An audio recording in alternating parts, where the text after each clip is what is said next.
So greetings. It's Mike's from livemyassoff.com.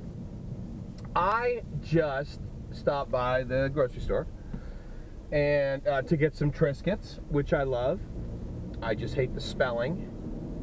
And while I was there, okay, well, first of all, let me just say this.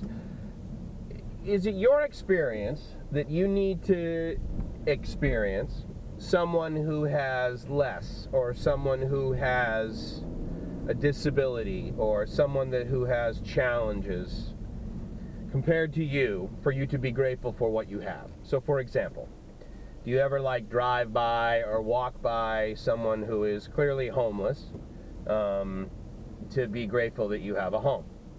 Do you need to see someone in a wheelchair to be grateful that you can walk? Do you need to, see someone who is mentally handicapped for you to be grateful that you have been blessed with some degree of brains, when you have the ability to think logically and that sort of thing? I'm curious whether that happens to you.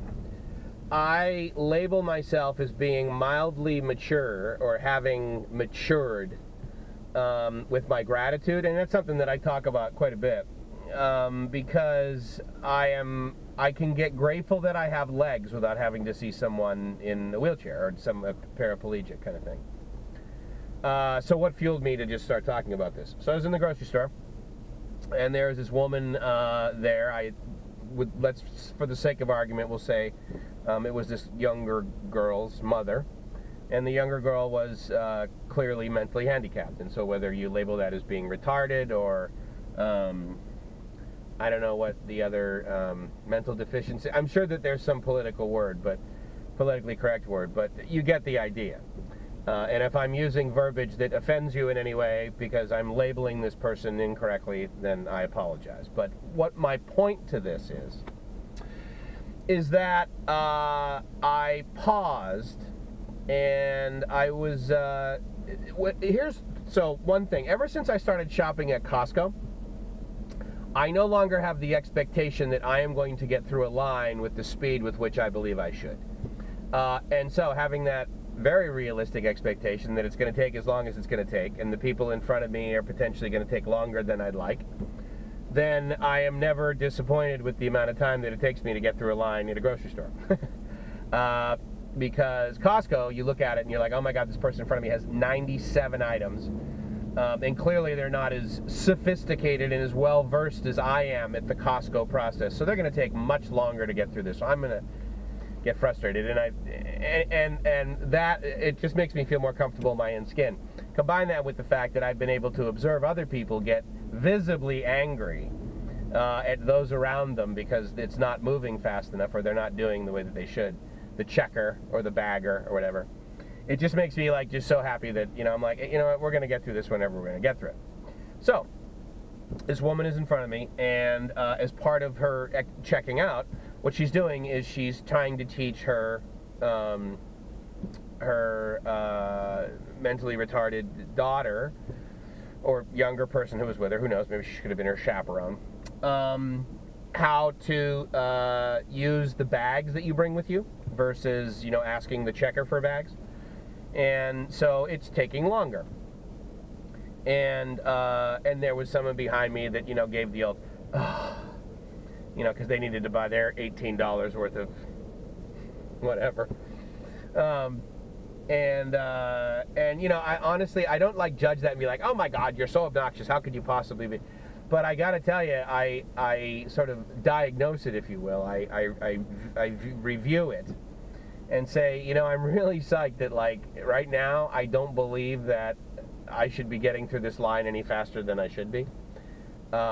I'm just sitting there and I'm like, I am so grateful that I learned I had the capacity to learn how to do basic things.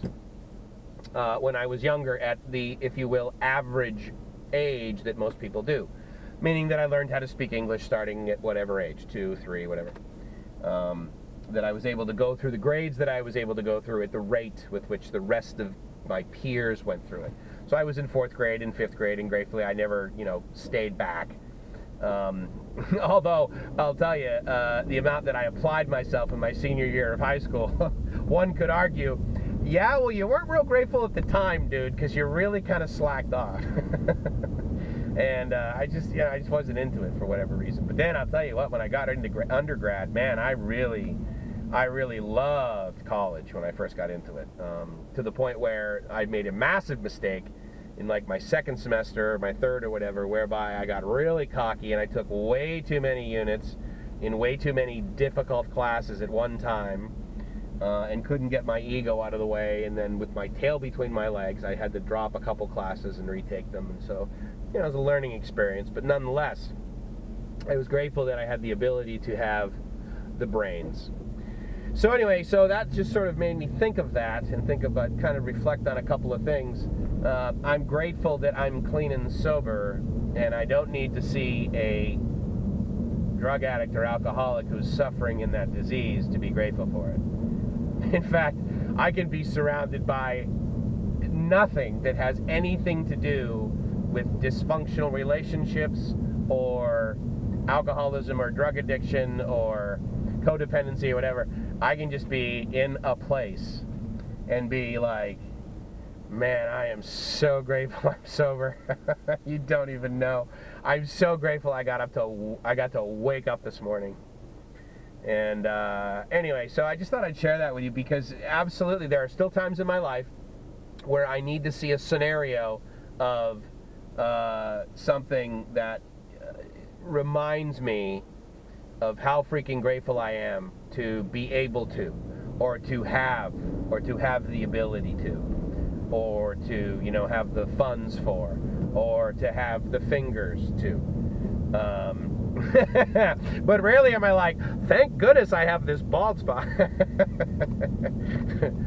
just kidding. I don't really give a crap about that. I do wish I had more hair, let's be clear. But I'm not really, you know, too bothered by it, quite frankly. Anyway, so it's just Mike's. I'm checking in from driving home from the grocery store. Grateful that I had the ability to buy groceries. Oh, one final thing I will share. I remember when I first got sober. As you might guess, the few days before I got sober, I was spending way too much money on alcohol, way too much money on drugs. And if you don't know, drugs are expensive because they're illegal. Because of that, I was spending like $300 and $400 a day on, you know, cocaine, right? And I'll never forget this. It wasn't maybe the first time, but it feels like it was one of the first times that I went grocery shopping after getting sober. And I was in line, and I bought however much I bought. I bought like 40 or 50 or 60, or certainly not several $100s worth of stuff. And I was like, oh my God, I can't believe how much food I was just able to buy for like however much it was. It was like, oh my God, I only spent $60 and I got this huge basket full of food. So that was just the final thing that I flashed on right now as I'm leaving the grocery store. Because honestly, I mean, she told me how much it was and I acknowledged it, but at the end of the day, like, at least 80% of the time I go to the grocery store, I have absolutely no clue how much money I spend. It's just like when I go get gas for the car. I don't drive around and or bargain shop for fuel. What am I not going to do? What am I going to do? Put my arms across my chest and say, I'm not driving because gas is 80 cents more here, or it's 40 cents more, or it's 4 cents more. I'm not going to not drive. I'm going to buy fuel. I may drive less and maybe get more efficient, but the way that I do my chores, but I'm not going to not drive, and I'm not going to not buy gas, so I buy gas. Anyway, I just thought I'd share that. I hope you're living the dream. Because if you're not living the dream, maybe you need to just stop and be grateful for just what's around you. Just be grateful that you have a cell phone that I only paid $70 for. Who knows?